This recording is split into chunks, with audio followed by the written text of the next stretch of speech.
Hola, buenas tardes a todos y a todas. Un gusto de que estén aquí, que nos acompañen en esta jornada de cocina metodológica del Centro de Investigación para la Educación Inclusiva.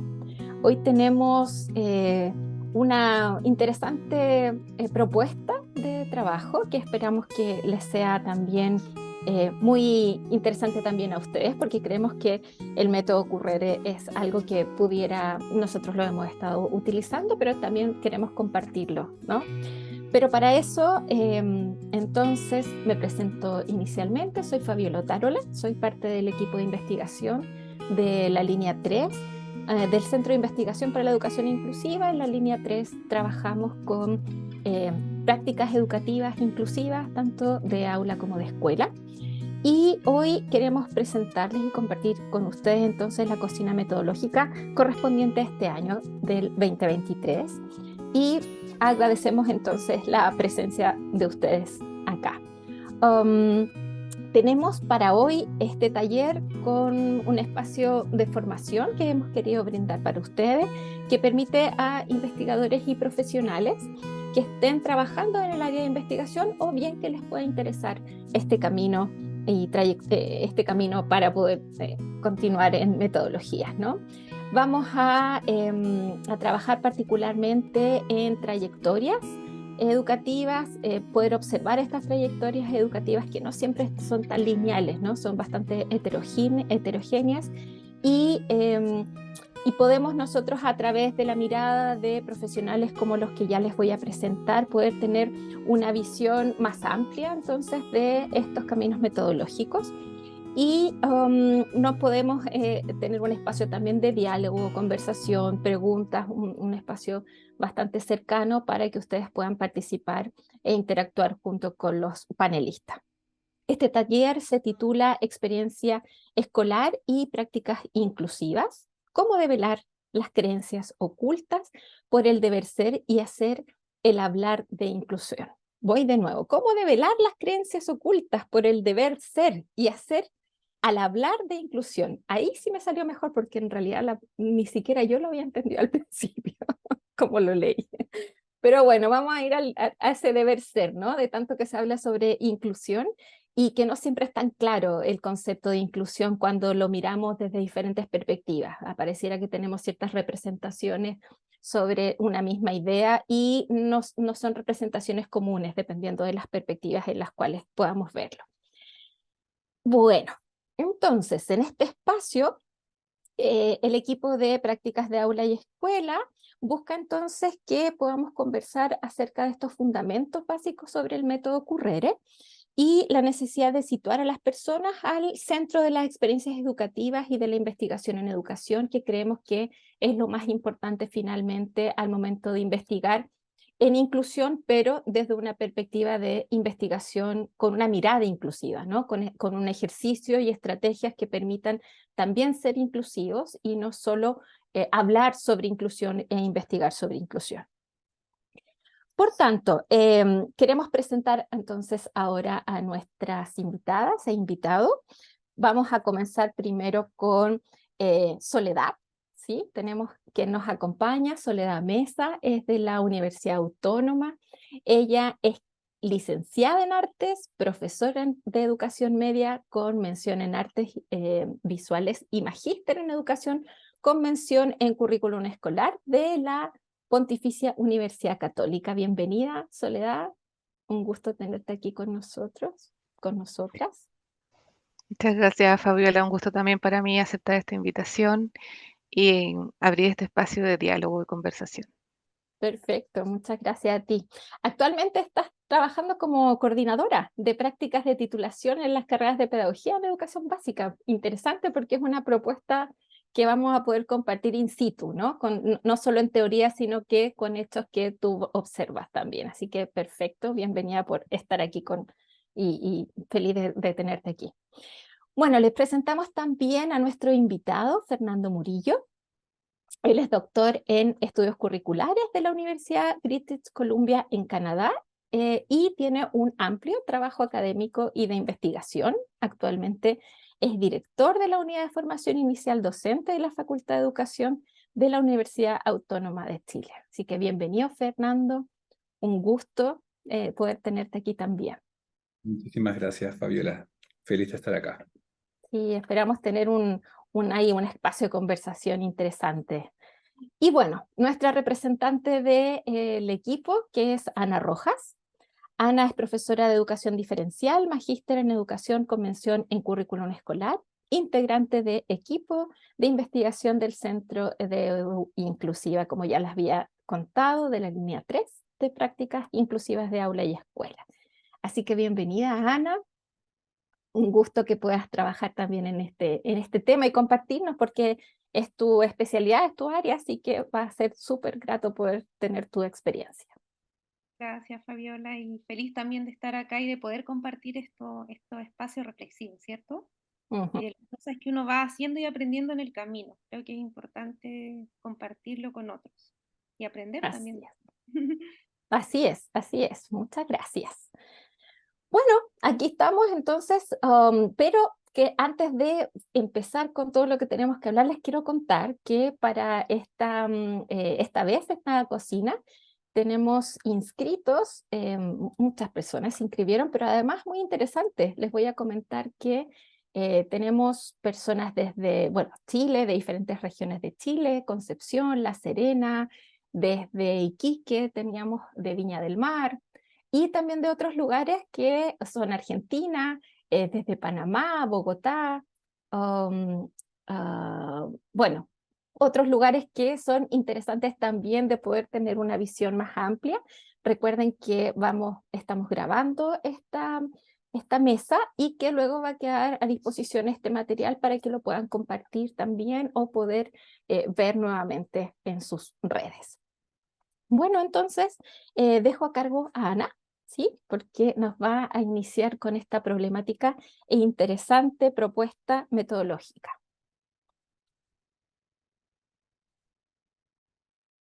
Ahí se ve la pantalla, voy a Se ve presentación. la pantalla y ¿Lista? solo ampliarla. Perfecto. Muchas Bien. gracias. Bueno, ahí me van avisando si en algún momento no se ve o algo. Le agradezco harto si me pueden ir contando. Sí, no hay problema, te voy diciendo. Gracias, Ana. Gracias, Fabiola. Bueno, de nuevo saludar a todos los que están presentes hoy día. Estoy muy contenta por esta instancia en que nos podamos reunir, ¿cierto? Y conversar sobre lo que estamos haciendo nosotros en la línea de investigación de prácticas de aula y escuela para la inclusión. Vamos a ir teniendo diálogos, ¿cierto? Reflexiones que van apareciendo en nuestro camino de investigación, que es grande, ¿cierto? Tiene varias aristas y el día de hoy vamos a abordar una de ellas, ¿ya? Entonces, bueno, de nuevo recuerdo el nombre de este taller que se llama Experiencia Escolar y Prácticas Inclusivas, cómo develar las creencias ocultas por el deber ser y hacer al hablar de inclusión, ¿ya? Y eh, ahí sí. Bueno, primero voy a mencionar los momentos del taller de hoy. En primer lugar, es una exposición, ¿cierto? Donde voy a presentar la temática que vamos a abordar hoy día, cómo surge, como referir también al camino, el cual ha ido, que está a la base de lo que vamos a conversar hoy día. Luego también vamos a tener un espacio para el diálogo con nuestros invitados del día de hoy. Eh, Creo que es bueno mencionar, a mí me encanta la relación entre las personas, mencionar también que Fernando y Soledad son gente que yo conocí durante mi formación de posgrado, he aprendido mucho de ellos dos y por eso también son invitados el día de hoy, ¿ya? Y porque también sé que tienen mucho que entregar y que mostrar a todos ustedes, ¿ya? Y bueno, en este espacio vamos a dialogar en torno a los fundamentos que están a la base de esta metodología con la que estamos nosotros aprendiendo hoy día y estamos también probando, ¿cierto? Ese es un ejercicio que estamos haciendo como línea de investigación. Y finalmente vamos a abrir un espacio para preguntas y diálogos, ¿ya? Acá la idea es que ustedes puedan participar mediante el chat, pueden abrir su micrófono también de la forma en que ustedes quieran, pero lo importante es que participen, ¿ya? Entre medio también en la presentación hay una oportunidad donde voy a pedir apoyo, que participen, que vayan respondiendo ciertas cosas, ya la interacción. Eso. Y bien, ahora paso a decir el propósito de este encuentro es, a ver, espera que ay, se me movió, ya. Tiene el propósito de reflexionar con otros, con ustedes, con otros investigadores, con otras personas del ámbito, sobre la importancia de situar a las personas y sus experiencias al centro del proceso de investigación, ¿ya? Además, queremos socializar la metodología que estamos utilizando para que la podamos evaluar y mejorar su aplicación. Y finalmente, enriquecer nuestra investigación a partir de los aportes de personas externas al equipo. Ya creemos mucho en esto, ¿cierto? El aporte de gente que no está inserto. Muchas veces uno dentro se satura, ¿cierto? De tanto que conversa lo mismo, el mismo tema, le está dando vuelta y si bien puede estar aportando, a veces es necesaria la mirada externa para esto, ¿ya? Por eso nosotros también tenemos, uno de los propósitos en este encuentro. A ver. Ahí. Bueno, y para alcanzar este propósito, primero, como les decía al inicio, vamos a presentar la problemática a abordar y la propuesta metodológica que tenemos para ella. Luego vamos a revisar la metodología propuesta y los fundamentos a la base y luego reflexionar sobre la relevancia de conocer y valorar las experiencias personales cuando hacemos investigación, en nuestro caso, en inclusión, ¿ya? Para finalmente poder reflexionar en forma conjunta para poder evaluar la propuesta y abrir espacio a nuevas ideas. Ahí sí. Bueno, y para comenzar, para contextualizar, les voy a contar que, como ya hemos dicho antes, nosotros somos de la línea 3 de Prácticas de Aula y Escuela para la Inclusión del Centro de Investigación para la Educación Inclusiva. El objetivo principal de nuestro trabajo es el analizar cómo la inclusión en las escuelas y aulas es vivida por los estudiantes, padres y docentes a lo largo de su trayectoria, ¿ya? Acá hay palabras claves. Tenemos el concepto de cómo es la inclusión vivida y además el concepto de trayectoria, ¿ya? Para abordar este objetivo de investigación, tenemos distintos objetivos específicos, pero el foco principal de estos es en la experiencia escolar, ¿cierto? De todas estas personas que acabo de mencionar que están involucradas en lo que nosotros vamos a observar, y además las prácticas inclusivas, ¿ya? Esos son también conceptos o focos que vamos nosotros a abordar en nuestro trabajo. Además, tenemos un foco, queremos ir a mirar la construcción de significados a partir de las experiencias, ¿ya? De qué forma se van construyendo significados en torno a la idea de inclusión en este caso. Para eso, hemos realizado distintas etapas de nuestro trabajo. Hemos realizado una etapa que consiste inicialmente en una etnografía, donde hemos ido a observar espacios escolares, sala de clase, eventos en las escuelas, ¿cierto? Y también hemos podido realizar entrevistas con distintas personas dentro del espacio escolar. Y a la vez hemos realizado talleres que los llamamos talleres colaborativos. Son talleres donde nosotros levantamos información desde las escuelas, pero también luego las devolvemos, ¿cierto? Y realizamos un diálogo donde buscamos enriquecer lo que nosotros vamos encontrando con lo que ellos también van viviendo y preguntas, ideas que también van surgiendo en este camino cuando empezamos a ir a las escuelas y a poner el tema de inclusión, la palabra o la idea de inclusión sobre la mesa, ¿ya? En este encuentro nos vamos a focalizar en la parte de entrevista, pues ahí donde estamos nosotros ahora analizando y pensando estrategias para ir, para realizar esta parte de nuestro trabajo en las escuelas. Y bien, como contextualización de lo que vamos a presentar hoy día, es importante mencionarle que, bueno, la problemática a abordar de alguna forma surge a partir del primer taller que nosotros vamos a realizar a las escuelas, ¿ya? Es un taller inicial donde nosotras presentamos el objetivo de nuestra investigación y el qué se va a realizar en la escuela. Un taller donde participan todos los profesionales, asistentes de la educación, profesoras, profesores, directivos. Y este taller, además de presentar lo que nosotras vamos a realizar, nosotros también levantamos cierta información de la escuela. Entonces, hacemos una encuesta donde realizamos tres preguntas. La primera es, según su experiencia, ¿cómo sería una práctica educativa inclusiva con un o un estudiante dentro de su comunidad? ¿Ya? Y ahí dice, puede relatar una experiencia suya o de otros. La segunda pregunta es, ¿cómo sería una práctica educativa excluyente con un o una estudiante dentro de su comunidad? Puede relatar una experiencia suya o de otro. Y la tercera pregunta es, según su experiencia, ¿cómo definiría usted la inclusión educativa? ¿Ya? Entonces, mediante estas tres preguntas, nosotros buscamos cómo establecer una línea base sobre las ideas que hay dentro de la escuela acerca de la inclusión educativa y de prácticas que son consideradas inclusivas y prácticas que son consideradas excluyentes, ¿ya? Entonces, bueno, luego de realizar este ejercicio con las escuelas, nos hemos encontrado los siguientes han emergido estos hallazgos, ¿ya?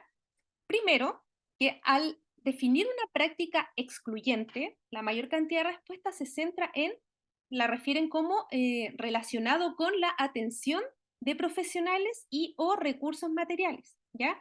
¿Qué quiere decir esto? Que dentro de la comunidad refieren que surge o hay situaciones de exclusión cuando hay falta de profesionales de apoyo, escasos números de horas de atención dispuesta para estudiantes que lo requieren, ¿cierto? O insuficiente cantidad o calidad de materiales, cuando ellos refieren a exclusión. Luego, cuando y definen una práctica inclusiva, ellos en su mayoría dicen que tiene que ver con una reflexión sobre la práctica, ¿ya? Entonces, ¿qué quiere decir esto? Nosotros lo hemos definido como que implica que ellos puedan reflexionar en torno a cómo se despliega la inclusión en la cotidianidad, dando posibilidades para ir transformando, ¿cierto?, lo que va pasando en la escuela, ¿ya? Ahora les voy a mostrar ejemplos de cada una de estas que permiten aclarar un poco más lo que van definiendo, ¿ya? Y luego, cuando ellos definen inclusión, o qué es inclusión en la escuela, lo definen como el considerar características personales de los estudiantes, ¿ya? Entonces, en general dicen que tiene que ver con considerar características, diferencias, intereses particulares o individualidades al hablar de inclusión, ¿ya? Y ahora voy a mostrar ejemplos de cada uno de estos tres ámbitos que son los que más como que fueron visualizando cuando se definían estas cosas, ¿ya? Un ejemplo de cuando refieren a práctica excluyente a la atención de profesionales o recursos materiales como una práctica que excluye a estudiantes, un profesor o un profesional decía, yo no sé leer braille, entonces me pasan un libro de inglés que yo le explico al estudiante. Menos mal él habla inglés conmigo, tengo que hacerle las pruebas orales. Entonces voy viendo su libro y él no va con el libro como sus compañeros. Eso es absolutamente excluyente, ¿ya? Acá tenemos ahora, cuando refiere a una práctica inclusiva como reflexión sobre la práctica, un ejemplo es, aquí hay dos ejemplos. El primero, es importante considerar las personas con dificultad para moverse porque no nos consta que tan adaptados tenemos nuestras instalaciones para atender a este tipo de estudiantes. Un segundo ejemplo es los estudiantes transgénero. Encuentro interesante considerar la opinión de ellos, cómo se siente cuando son o no incluidos desde la pasada de la lista para adelante. Por ejemplo, creo que es algo real. Lo vivimos hoy con varios estudiantes en el liceo en esa condición o situación o de esa manera.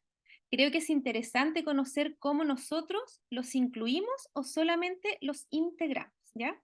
Acá también observamos como unas palabras que siempre aparecen, la distinción entre inclusión e integración. También aparecen muchas veces en estos contextos.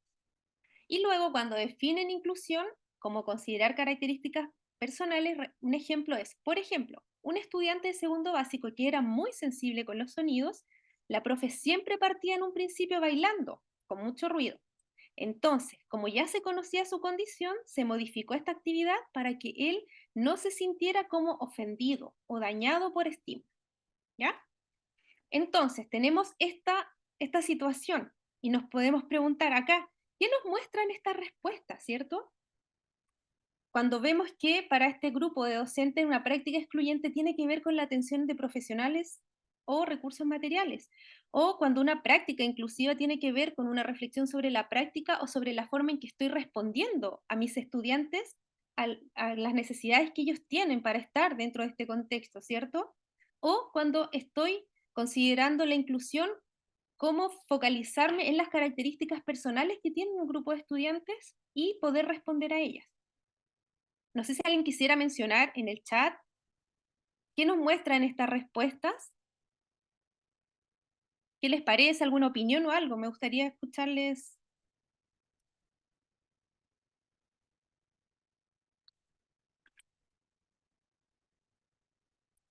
Cierta dicotomía, ¿no, Ana? Cierta dicotomía en la idea de inclusión, integración, o dicotomía en saber, por ejemplo, temas de inclusión, también discapacidad, por ejemplo. Ujú. Ujú. No sé si hay alguien más que quisiera comentar algo.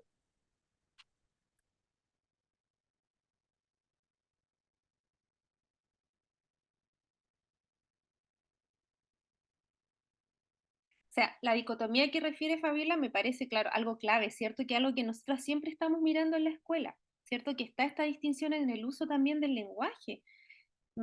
Recuerdo hace años, cuando recién salí de la universidad, hace muchos años atrás, estaba, ¿cierto? Muy en la palestra esta distinción entre inclusión, integración, ¿cierto? Muchas veces también se cuestiona por qué el programa todavía se llama programa de integración, etcétera, ¿cierto? Se van mostrando estas cosas que tienen que ver con lo externo, ¿cierto? Con la forma en que se va mirando, si bien el lenguaje crea realidades, pero está con cosas más externas, ¿cierto? Entonces, por ejemplo, acá, mediante esto que acabamos de mostrar, también podríamos preguntarnos eh, de qué forma aquí se despliega lo que está queriendo o sintiendo estas personas que responden respecto a inclusión, ¿cierto? Vamos a ir mirando más adelante. Voy a saltarme un poquito para avanzar entonces y responder también esto que acabamos de preguntar y qué es lo que vemos que emerge en estas respuestas, ¿ya? Al decir en una práctica incluyente como, con atención de profesionales, ¿cierto? Reflexión sobre la práctica, una práctica inclusiva, nosotras como equipo también miramos acá que está fuertemente estas respuestas influenciadas por la política educativa, ¿cierto? La ley de inclusión, la normativa, los decretos, ¿cierto? O el deber hacer o deber ser, ¿cierto? ¿Por qué? Porque en esto vemos que hay un fuerte foco en la implementación de estrategias, ¿ya? En, por ejemplo, la diversificación, el ejemplo que mostraba, que decían ahí con estudiantes que están que necesitan, por ejemplo, con braille, hay ahí un tema de accesibilidad, ¿ya? Entonces también estas respuestas nos muestran que ahí también están fuertemente influenciadas por lo objetivo, lo observable, ¿ya? Lo que desde los sistemas de regulación, ¿cierto? De la inclusión en las escuelas van a mirar si es que se está haciendo o no en la escuela, ¿ya? Y nosotras, bueno, en este punto también queremos saber qué hay más allá también, como retomando el objetivo de la investigación que mencioné al inicio, nosotros queremos ver cómo están viviendo, ¿cierto? La inclusión en la escuela, ¿ya? Y si bien esto nos muestra de alguna forma cómo lo están viviendo, también nos surge esta pregunta, ¿cierto? ¿Dónde está la persona acá y su experiencia personal, ¿ya? ¿De qué forma se despliega la subjetividad en las respuestas anteriores? ¿Ya? Si bien, como decía, estos resultados nos muestran cómo realmente pueden darnos una idea de cómo están viviendo la inclusión, nosotras también queremos saber qué es lo que estas personas creen, sienten y viven desde sus propias ideas y experiencias. ¿Ya? Queremos conocer cuál es el sentido y significado propio que estas personas le dan a la inclusión. Entonces, ante eso tenemos un desafío, ¿cierto? Y es, consideramos necesario ir más allá de estos relatos, ya de lo que dicen y se responde en las típicas encuestas, ciertos talleres o instancias de conversación, ya y que se dan en este espacio escolar, pues nos interesa conocer los otros significados, como decía anteriormente, que este grupo de personas le da y de qué forma sus experiencias personales, quién ellos son, lo que han vivido y su trayectoria de vida han construido sus creencias sobre inclusión y también sobre prácticas inclusivas, ¿ya? Para poder responder a este desafío, ¿qué nosotras como equipo estamos buscando, cierto? Alguna metodología, alguna forma, ¿cierto?, de indagar en la experiencia y en el impacto de estas en las ideas sobre inclusión y también conocer aspectos que pareciera que no son conscientes al momento de hablar de inclusión, ¿ya? Acá siempre menciono este ejemplo que ha salido muchas veces en nuestra reunión. Cuando hablamos con los profesores y mencionamos inclusión, hay este tipo de respuestas, ¿cierto?, que refieren a estrategia, a lo que se espera en la normativa. Pero también cuando uno hace otras preguntas, decirle, pero ¿cómo es el trabajo colaborativo entre docentes? ¿Cómo se incluyen entre ustedes? ¿Cómo se incluye a la familia? ¿Cómo participan? Cuando ellos mismos definen a veces inclusión como participación, uno empieza a hacer estas preguntas y ahí es como donde hay como una especie de quiebre. Entonces, ¿qué pasa ahí? Que no, como surge esta interrogante y queremos saber más, como hay algo ahí, ¿cierto? Hay formas que se están desplegando a partir de lo que ellos viven y sienten, pero que a priori no se puede ver. Entonces tenemos que ir a hacer un trabajo como de excavar un poquito más allá para mirar qué está pasando, ¿ya? Y bueno, en esta búsqueda de una metodología que nos permita indagar, nos encontramos con el método Currere, ¿ya? De Painar y Grumet, ¿ya? Ambos son investigadores del área de la teoría curricular, ¿ya? Principalmente de la teoría curricular reconceptualista. Quienes me conocen saben que ahí tengo un interés muy importante hacia esa área. Y bueno, llegamos a este método y por qué nos interesó, ¿cierto? Vamos a explicarlo, qué tiene, qué es este método y de qué forma se puede conectar y dar una respuesta a lo que nosotros estamos buscando en nuestro trabajo, ¿ya? Bueno, este método es una aproximación metodológica que se utiliza para comprender la contribución de los estudios académicos a la vida de las personas y viceversa, y al mismo tiempo busca entender cómo los estudios académicos están insertos en la sociedad, lo político y lo cultural, ¿ya? Acá vemos claramente que hay una relación, ¿cierto?, entre lo que va viviendo las personas, ¿cierto?, lo social, lo político y lo cultural, con lo que va sucediendo al momento que yo estoy interactuando con los estudios académicos, ¿ya? Otra fortaleza de este método para lo que nosotras queremos hacer es que se funda en distintas disciplinas, ¿ya? En teoría educacional, fenomenología, psicoanálisis y teoría literaria, y por esta razón se considera una metodología robusta que permite la reflexión.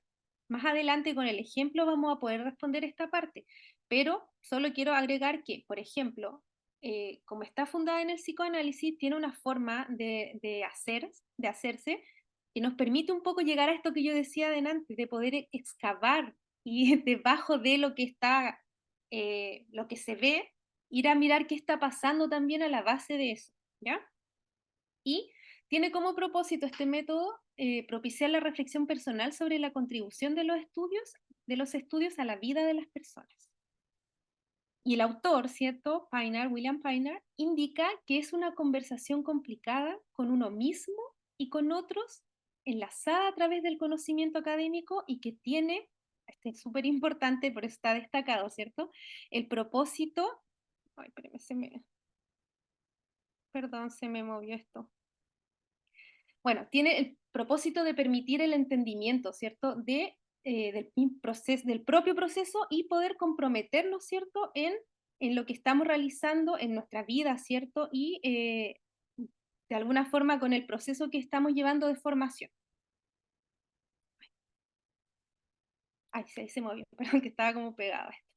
Y bueno, en lo concreto, este método tiene 4 fases, ¿ya? Tiene una fase regresiva, ¿cierto? Que como su nombre lo indica, implica ir hacia atrás, ¿ya? Al momento de llevarlo a cabo, se espera indagar en la biografía educacional, en el pasado, ¿ya? También voy a mostrar ejemplos. En este caso nosotros, con el trabajo que queremos hacer con los profesores, queremos ir a mirar qué pasa en su biografía educacional, en su trayectoria, desde su vivencia en la etapa escolar, pasando por las distintas etapas, incluso en la formación inicial docente, hasta el día de hoy. La idea de indagar en la biografía educacional es poder encontrar significados de estas experiencias que impactan en el presente de los individuos, de las personas, ¿ya? Luego tiene una fase progresiva, ya hacia adelante, hacia el futuro. Y el propósito de esta es conocer el futuro imaginado, las proyecciones, las ideas, también para poder identificar miedos, fantasías y logros. En este caso, nosotros también queremos mirar hacia el futuro para mirar, como para, en el caso de la idea de inclusión, mirar cómo se imaginan los docentes, ¿cierto? Cómo debería ser, cómo podría ser, ¿cierto? ¿Cuál es la proyección, la idea de la inclusión en el contexto educativo? Una tercera fase es la fase analítica. Como su nombre dice, aquí la idea es analizar con las 2 fases anteriores, con lo que levantamos de estas 2 fases anteriores, examinar el pasado y también el futuro para comprender las experiencias, ¿cierto? De qué forma estas experiencias van creando la subjetividad, ¿cierto? Y bueno, como dice acá, un espacio subjetivo de libertad en el presente. De qué forma mis experiencias pasadas y mis proyecciones se van concretizando en lo que yo hago hoy en día, lo que yo como docente, por ejemplo, hago en mi práctica educativa a diario, ya en el presente. Acá es también importante, pues lo cultural y la historia se van materializando en la subjetividad, ¿cierto? Se va construyendo, porque si bien somos individuos, estamos, ¿cierto?, en relación con lo que va pasando alrededor de nosotros. Esta es la fase analítica. Y una cuarta fase que comprende que la idea de esta es una fase sintética, donde se van tomando los elementos de todas las fases anteriores y que busca comprender la experiencia, pero situándola también y como relacionándola con los contextos, ¿cierto?, en que se dan estas experiencias en lo social, en lo político y también en lo cultural. Entonces, bueno, estas son las fases y ahora voy a mostrar un ejemplo de lo que nosotras hemos realizado hasta ahora, que es la entrevista a docentes, donde hemos ido creando unas preguntas para responder a cada una de estas fases, ¿ya? Pero primero les voy a mencionar que el propósito de esta entrevista es poder coanalizar, ¿ya? Esto es importante detenerme en esta palabra, pues la idea no es solo extraer de los docentes, ¿cierto?, esta información, sino que nosotros también queremos analizarla en conjunto con ellos, ¿ya? Y bueno, la experiencia nos muestra que esta metodología permite realizar ese ejercicio, pues cuando uno está realizando estas preguntas para indagar en el pasado, van surgiendo elementos que uno como entrevistador puede ir tomando para poder luego de analizar e indagar en las proyecciones y el futuro, ir ayudando al entrevistado, en este caso, a realizar estas conexiones, ¿cierto?, entre estos elementos que van surgiendo en la entrevista y en los momentos en que uno lo realiza. Y la idea, como dice acá, es coanalizar sus experiencias personales y prácticas pedagógicas para comprender cómo ellos van creando aulas inclusivas el día de hoy. Ahora entonces voy a mostrar el ejemplo de las preguntas a la entrevista que realizamos y el trabajo que llevamos hasta ahora, ¿ya? La idea es que luego, más adelante, después del diálogo, podamos también ir mirando, podemos retomar esta entrevista. Si alguien quiere aportar algo, lo agradecemos mucho, ¿ya? Entonces, bueno, en estos ejemplos de pregunta tenemos, hay una tabla que tiene 3 columnas. La primera refiere a la fase del método Curreri que queremos abordar. La del medio es la pregunta que vamos a realizar y la de mi mano derecha, quizás la suya a la izquierda, es el tema que queremos explorar mediante esta pregunta. Entonces, bueno, la primera fase, la fase regresiva, tiene el propósito de vivificar los recuerdos y las experiencias de inclusión educativa para mostrar, ¿cierto?, el impacto que éstas tienen en la percepción actual y en los discursos sobre inclusión, ¿ya?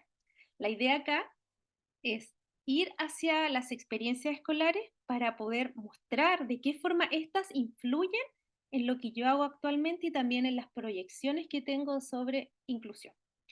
La pregunta que nosotras proponemos acá es, ¿podría describir con la mayor cantidad de detalles posibles alguna experiencia escolar propia en que te sentiste o te sentías incluido, sentías parte de tu escuela? Esa es la pregunta que nosotros vamos a hacer. Entonces supone que ahí deberían ir surgiendo elementos, ¿cierto? Personas significativas, experiencias, eh, aspectos del contexto político, cultural, ¿cierto? Incluso dinámicas escolares que nos van mostrando elementos que nosotras como investigadoras podemos ir tomando para ir haciendo esta línea de la que he hablado en este rato, ¿ya? ¿Y qué es lo que nosotros queremos explorar a partir de esta pregunta? Es la experiencia educativa propia en relación a las prácticas inclusivas, educativas inclusivas. Luego, en la segunda fase, que es la fase progresiva, como les decía, es la que refiere al futuro, queremos indagar en las expectativas y en la proyección personal en relación a la inclusión en educación, ¿ya? Y la pregunta, esto me está tapando mucho. Se ve bien de todas maneras por acá, Ana, así que no te preocupes por Ya, eso. ya, perfecto, ahí sí. La pregunta es, imagine que en un futuro usted pudiera realizar prácticas educativas inclusivas con total libertad. ¿Qué le gustaría hacer? ¿Con qué sentido cree que realizaría esas prácticas educativas? ¿Y qué cree que aprendería usted y sus estudiantes a partir de estas prácticas? Acá, como les decía, al pedirles que imaginen el futuro, estamos como buscando indagar en las proyecciones, ¿cierto? En las ideas, los sueños de estos profesores, ¿cierto? Cómo ellos creen que debería ser, cómo ellos sueñan una escuela inclusiva o unas prácticas educativas inclusivas, ¿ya? Y también de las respuestas que ellos van entregando, nosotras podemos luego, como investigadoras, ir generando conexiones también con su historia de vida, con lo que ellos fueron viviendo, ¿cierto? En su biografía y que nos fueron contando a partir de la pregunta de las primeras fases, ¿ya?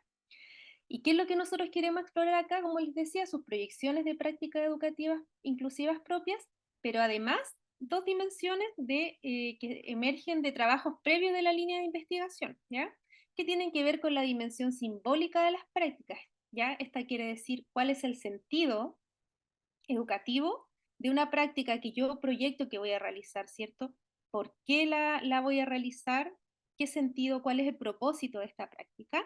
Y también la dimensión del aprendizaje, ¿cierto? ¿Qué es lo que se aprende a partir de esto que yo voy a hacer? ¿Ya? Las consecuencias de la práctica que yo voy a realizar. Y a continuación vamos a ir a la tercera fase, como les decía, que es la fase analítica, que tiene que ver con la relación personal con la inclusión educativa. Como les mencioné anteriormente, aquí la idea es poder ir estableciendo relaciones en cuanto a lo pasado, ¿cierto? Y a lo futuro.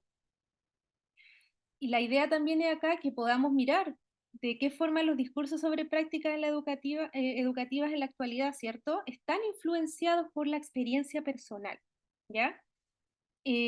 También que surjan y si es que tienen influencia sobre estrategias, propósitos, ¿cierto? Lo político, en este caso, la normativa en inclusión. La pregunta acá sería, ¿cómo entiende la inclusión educativa? ¿Podría describir con la mayor cantidad de detalle posible alguna de sus prácticas educativas en que usted considera que favorecen la inclusión de sus estudiantes? ¿Ya? Acá, como les decía de nuevo, la idea es poder concretizar, ¿cierto?, estos elementos, de qué forma lo proyectado y lo vivido está presente en mi práctica actual como docente. Y lo que queremos explorar entonces son prácticas educativas inclusivas propias y actuales, y también las dimensiones que mencionábamos anteriormente, ¿cierto? La dimensión simbólica, cuál es el sentido de esta práctica, y la dimensión del aprendizaje, qué se aprende a partir de esta práctica. Y finalmente, entonces, en la fase sintética, queremos buscar la influencia de las condiciones sociopolíticas en las que se llevan a cabo estas prácticas inclusivas, ¿ya?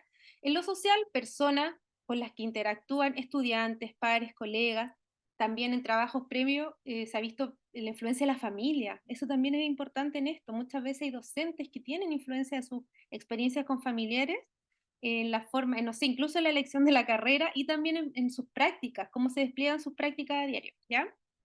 Lo político también, las políticas educativas a nivel institucional, del sistema escolar u otras, en otros ámbitos, ¿ya? Por ejemplo, la ley de inclusión podría considerarse acá.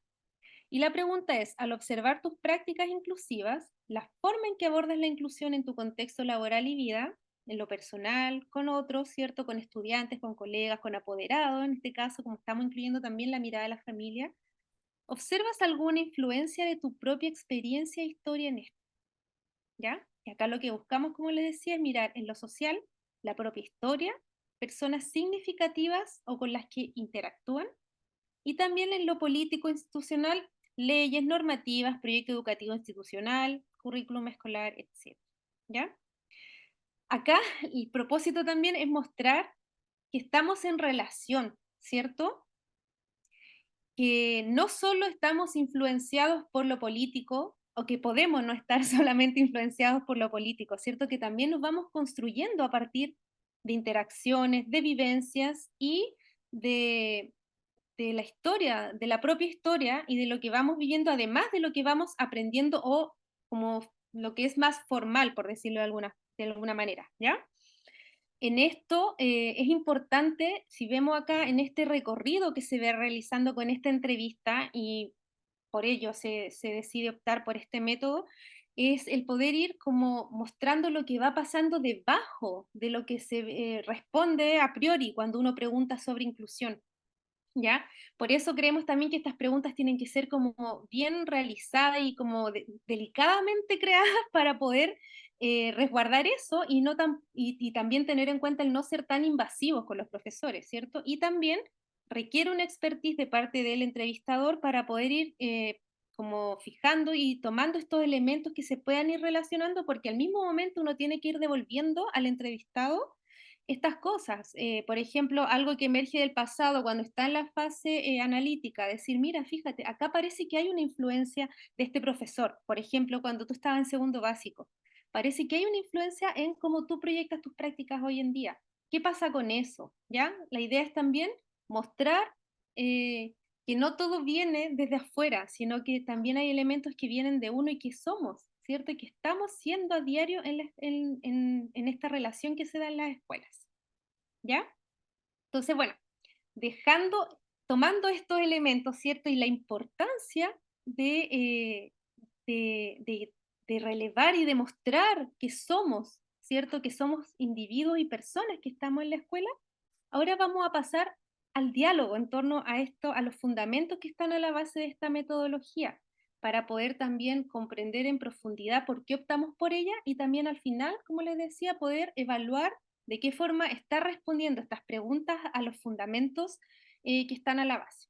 Bueno, y para ello voy a partir en primer lugar preguntándole a Fernando, contándole primero acá como... hoy esto se corrió todo, pero bueno. Contándoles primero, muy orgullosamente, que Fernando, bueno, realizó su tesis doctoral con Painar. Él conoce de cerca el trabajo y bueno, y también él es quien nos ha llevado por este camino de este recorrido, ¿cierto? Este currere, de ir conociendo el trabajo, ¿cierto? Y las bondades que tiene lo que ha realizado desde la teoría curricular reconceptualista. Quería partir entonces preguntándole, Fernando, que si tú nos puedes contar qué es lo que que buscaba en este caso William Painar y Madeleine Grumet al proponer este método, ¿cierto? ¿Cuál es el propósito, ¿cierto?, de realizar esta reflexión sobre la experiencia vivida y la experiencia propia en el ámbito educativo? Bueno, muy buenas tardes y gracias, Ana, por la invitación y por las preguntas también. Si quieres podemos dejar de compartirlo, así nos podemos Sí, mirar las caras sí. y así es más fácil vernos, ¿sí?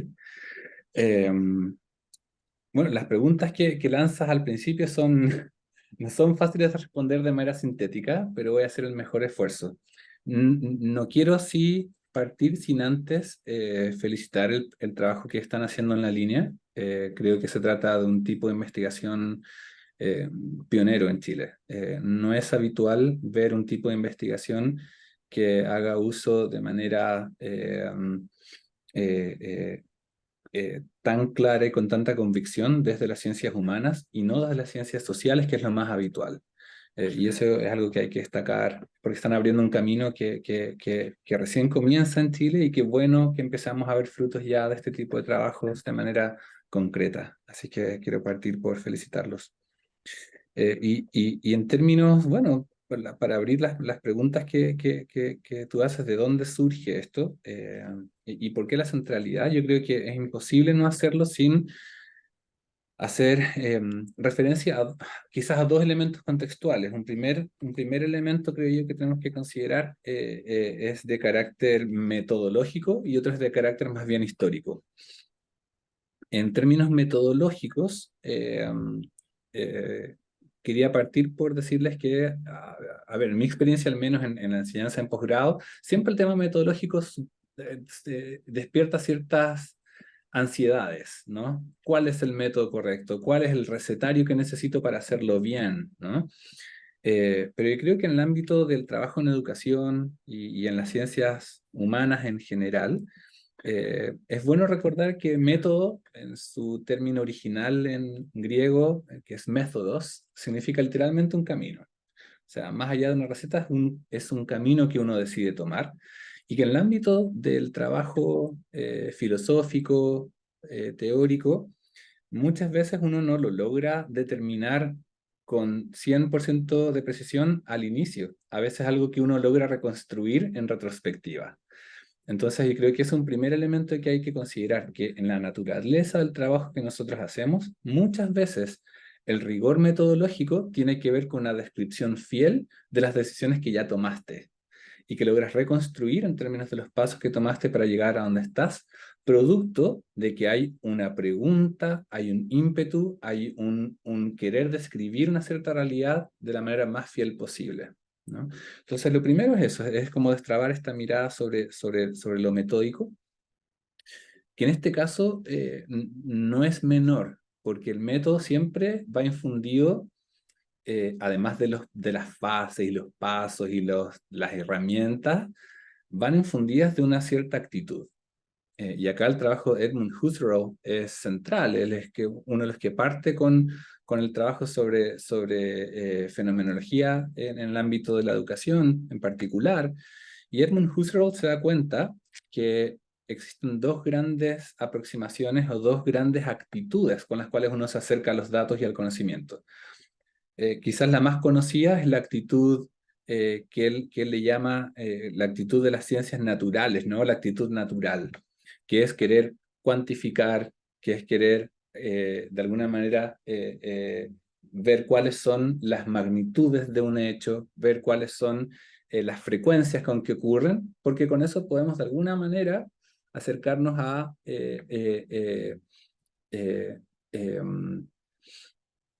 prever qué es lo que va a ocurrir, ¿no? De alguna manera. Y eso es lo que está a la base de las ciencias naturales, ¿no? Que es observación, descripción, en el fondo de lo externo, cuantificación, y de qué manera eso me permite luego preparar escenarios a priori, en el fondo. Poder decir de antemano qué es lo que pudiese ocurrir. Sin embargo, él se da cuenta que no todos los fenómenos en la vida responden a ese tipo de aproximación. Y él se da cuenta, justamente al hablar de temas de educación, que la cuantificación o esta conciencia quizás mucho más a partir de lo externo, no se condice con el tipo de problemas que queremos describir. No se condicen, por ejemplo, para acercarnos a la experiencia de sufrimiento en nuestra propia vida, que es inherente a la educación. O sea, es imposible entender un proceso de educar y educarse sin ansiedad, sin sufrimiento, sin lo que los poetas llaman las noches oscuras del alma. Y a eso no nos podemos acercar poniéndonos electrodos en la cabeza, ¿no? Requiere una aproximación distinta, y es lo que Edmund Husserl le llama la aproximación o una actitud fenomenológica. Una actitud de querer describir de la manera más fiel posible cuál es la experiencia vivida por el sujeto de carne y hueso, ¿no? Entonces, de hecho, y esto a nosotros quizás en esta época nos parece casi de perogrullo, pero les aseguro que en su época esto no era de perogrullo. Y es ahí donde él instala una aproximación metodológica bastante revolucionaria.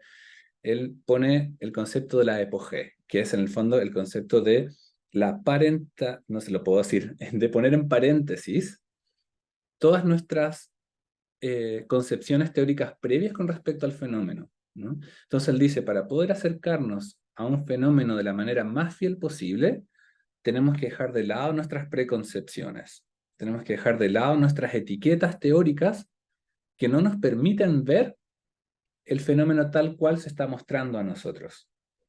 ¿Ya? Entonces, esa actitud fenomenológica es la que está entonces a la base de unas frases más célebres, que es, volvamos a la cosa en sí misma. Dejemos que el fenómeno hable en sus propios términos, ¿no? Bueno, esa es la parte metódica que a mí me parece que está muy a la base de lo que estás preguntando, Ana.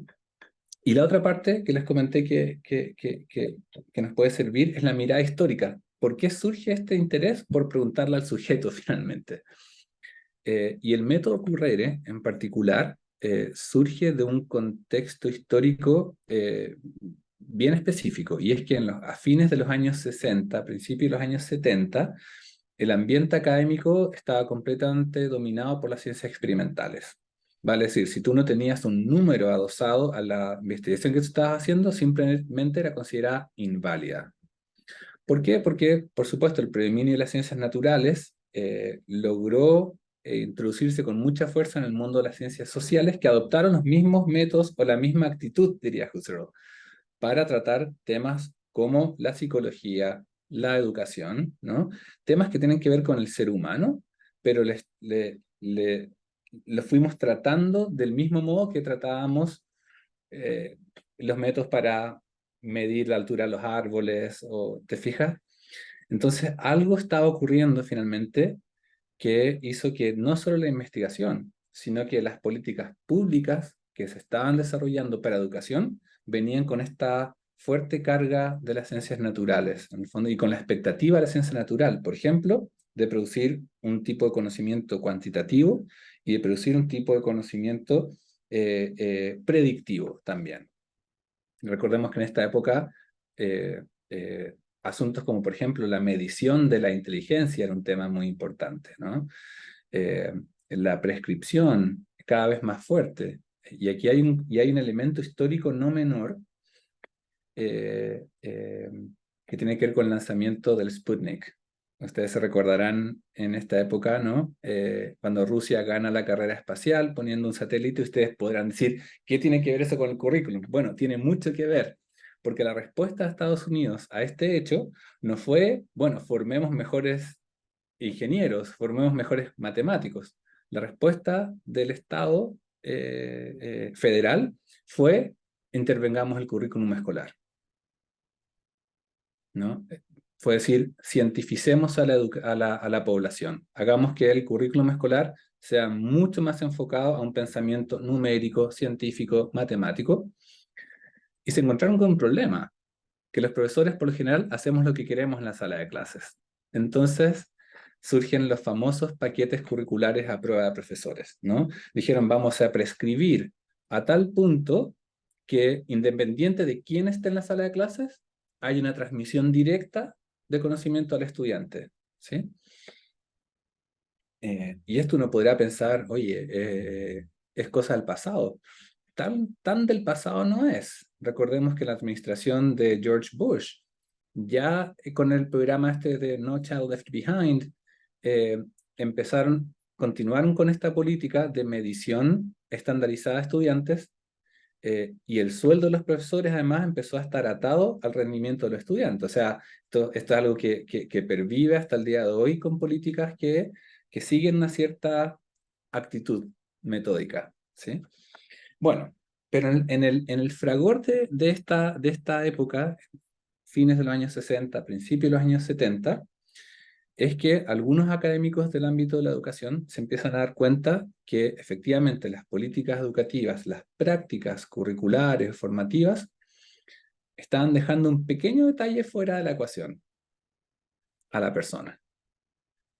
Entonces teníamos paquetes curriculares muy bien diseñados, posiblemente hechos todos por expertos, ¿no? Teníamos una serie de políticas muy claras, pero resulta que había un factor ahí que no estaba presente y que era la experiencia misma del sujeto. Y es ahí donde William Pinner se empieza a dar cuenta que dice que a pesar de todo el edificio de políticas y de leyes y de prácticas prescritas, el tema de la salud mental y el bienestar de los sujetos empezó a verse cada vez más deteriorada, a tal punto que él hace un reporte y hace una equiparación entre la estandarización de prácticas escolares y lo que él llama finalmente la creación de una neurosis colectiva, ¿no? O sea, un fallo tremendo en la salud mental de las personas. Entonces ahí es cuando empieza a hacerse la pregunta finalmente, ¿no? ¿Para qué estamos haciendo esto? ¿Y en función de qué y para quién? Entonces ahí es cuando se da cuenta que al parecer el factor que permite determinar con mejor manera el curso de la actividad educativa no tiene que ver tanto con un asunto de métodos, sino que tiene que ver con a quién estamos escuchando. ¿Quiénes son los que están involucrados en esa situación de formar y de formarse también? ¿Sí? Es una primera partecita, no sé si me estoy extendiendo demasiado quizás. O quizás unos minutitos, unos 3, 4 minutitos más, ¿te parece? Ok, sí. Y Perfecto. ustedes me después, porque después Sí, yo aquí te hago señas, no hay problema. Perfecto. Y todo esto nos trae entonces a la gran pregunta que nos convoca hoy en día. Me imagino que las personas que estamos acá conectadas es por el tema de la inclusión. Pero surge entonces, bueno, la gran pregunta, ¿no? Bueno, ¿a quién incluimos? ¿Para qué incluimos? Y otra muy de fondo, que es ¿qué incluimos? ¿No? Y hay una pregunta que yo me estoy haciendo constantemente, ¿es deseable incluirlo todo? Eh, ¿Es todo lo diferente de valor o aportativo por sí mismo, solo por ser diferente? O, o llega un minuto en que nosotros tenemos que calibrar y decir, bueno, ¿qué es aquello que vale la pena incluir? Y esto tiene que ver con una conversación muy personal que tuve con William Piner también, al tratar de comprender de mejor manera este proceso educativo entendido como un proceso de reconstrucción personal, en la cual yo le planteaba esto bueno, de abrir más espacios y más aristas, de incluir cosas distintas, nuevas prácticas, nuevas perspectivas. Y él me dijo, cuidado, porque también hay que, muchas veces este proceso de reconstrucción también supone dejar cosas de lado. Porque hay cosas que traemos que simplemente no nos ayudan, o no son deseables, o no son, en el fondo, aportativas finalmente a un mayor bienestar. Entonces, esta mirada de reconstrucción supone efectivamente adoptar cosas nuevas, estrategias nuevas, pero también saber cuándo hay que dejar de lado algo. ¿Sí? Entonces, y eso requiere tacto pedagógico, requiere una mirada justamente centrada en este factor que es el que vive esto, que es el sujeto. Entonces, ahí yo creo que la figura de la persona como centro del acto educativo es bastante central. Cuando logramos darnos cuenta que el currículum tiene dos caras. Una, que es el currículum como plan o el currículum prescrito, pero otra es el currículum vivido, vale decir, un sujeto que experimenta la vida de una manera particular de acuerdo a su propia biografía, ¿no? Entonces, ahí está finalmente la necesidad de volver sobre este sujeto que experiencia y que toma decisiones no basado en teorías ni en conceptos, toma decisiones basadas en su experiencia vital. Y solo un ejemplo para esto. En los fines de los años 60, Lorty hace un estudio longitudinal de la experiencia en la escuela con profesores nobles, profesores principiantes. Y él se da cuenta de algo súper interesante. Cada vez que un profesor Nobel se encuentra con un problema en la sala de clases, no actúa de acuerdo a lo que le enseñaron en la universidad. Reproduce la manera en que lo trataron a él como estudiante en la escuela. Te fijas entonces como un flashback inmediato y reaccionan de acuerdo a su experiencia anterior, como jóvenes o como niños, ¿no? Entonces, vaya que tiene poder esa experiencia vivida, ¿no? Porque resiste de alguna manera eh, toda esta maquinaria curricular que a veces nosotros ponemos y decimos, no, si logramos tener un ramo de esto en la universidad, vamos a resolver. La experiencia muestra que no tanto. Tanto así, me decía William Piner, que él, siendo estudiante en la escuela, cuando Estados Unidos desplegó todos estos paquetes curriculares a prueba de profesores para cientificar a la población estadounidense en los años 60, dijo, bueno, el resultado de eso fue que nosotros inventamos los años 70 y los hippies y toda esta cosa, ¿no? Entonces, es una demostración más que la experiencia vivida parece ser harto más potente que un currículum como plan. Bien, Fernando, muchas gracias. Quizá agregar a eso que comentas, como, bueno, en un trabajo de investigación que realicé yo para Magíster también se fue visualizando eso, ¿cierto? Tenía que ver con la enseñanza de la poesía y una de las conclusiones que mostró el trabajo era que finalmente enseñamos más lo que somos que lo que estamos, como lo técnico, ¿cierto? De que tiene que ver con la estrategia metodológica y didáctica. También se visualiza en contextos, por ejemplo, de alfabetización inicial, donde se educa a la profesora o profesora en formación con distintas estrategias y metodologías, pero están siempre tendiendo a la forma como ellos o ellas aprendieron a leer y a escribir hace muchos años atrás, ¿cierto? Con otro enfoque. Entonces, yo creo que en ese sentido lo que tú refieres finalmente es que somos, ¿cierto? Estamos ahí en juego en esta experiencia educativa y hay elementos que es bueno traer a la palestra, ¿cierto? Poner sobre la mesa al momento de pensar en los propósitos de lo que estoy haciendo, ¿cierto? Y en lo que estoy haciendo en sí y por qué, ¿ya? Así que te agradezco harto tu mirada, Fernando, en esto y tu aporte muy valioso como siempre. Y ahora me gustaría pasar con Soledad y preguntarle también, porque creo que es interesante para los que están acá, mirar también de alguna forma cómo estas ideas se pueden llevar a lo práctico. Muchas veces, y respondiendo un poco a la pregunta que a lo mejor creo que muchos de ustedes tienen, lo digo por experiencia propia, es como, bueno, ¿y cómo esto se visualiza en lo concreto en las salas de clase, ¿cierto? En las prácticas diarias de profesores. ¿Cómo llevo esta mirada de centrarme en las personas, ¿cierto? En su experiencia, en mis clases, a diario, por ejemplo? ¿Cómo mezclo esto con el currículum escolar? ¿Cierto? Como esas son típicas preguntas que van surgiendo cuando uno escucha estas cosas en estos contextos. Entonces, bueno, doy el pase a Soledad para que ella nos cuente también, dando contexto quizás de lo que tú fuiste realizando y cómo esto lo puedes ir llevando a la práctica. Muchas gracias, Anita. Bueno, es súper importante, bueno, después de tener como un marco teórico claro, posicionarnos pedagógica y curricularmente en que, como la pregunta siempre nos hacemos, ¿quién soy? ¿Para dónde voy? ¿Qué estoy haciendo? ¿Y por qué estoy aquí también? Son preguntas que como formadores siempre deberíamos tener presente. Que esto de salirse de el rol como para poder ser uno mismo, es extraño. Por ejemplo, es cuando si yo cruzo la puerta de mi aula con mi delantal de profesora o de docente, y en este momento soy docente, pero dejo de ser Soledad.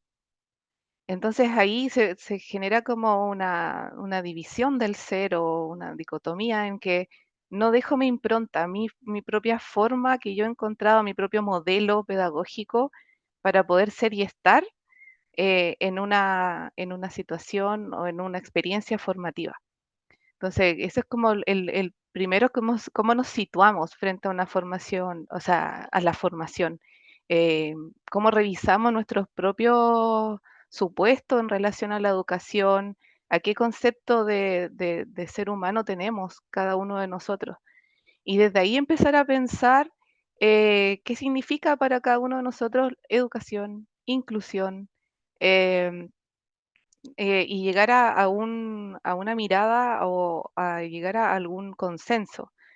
En también tú hiciste referencia a tu trabajo de magíster, vuelvo a eso, en el sentido de que si no hay una mirada compartida, podemos tener unos lineamientos claros, dispositivos curriculares que nos hablen de inclusión, tenemos el DUA, tenemos leyes, tenemos un montón de cosas, como tú también lo mencionabas antes, pero no obstante, si no tenemos un consenso a nivel microcurricular en nuestras aulas, lo que pasa en nuestras comunidades educativas, difícilmente se va a poder hacer carne, difícilmente lo vamos a poder hacer cercano y visible. Eh, y como hablamos de la experiencia, justamente hoy día yo creo que las cosas se alinean para que podamos dialogar. Observé las presentaciones de nuestros estudiantes de pedagogía en educación básica de segundo año, en que justamente tienen em, educación en diversidad y nos hablaban de un diagnóstico que hicieron en sus propios contextos, en sus centros de práctica, cómo se estaba viviendo ahí la inclusión.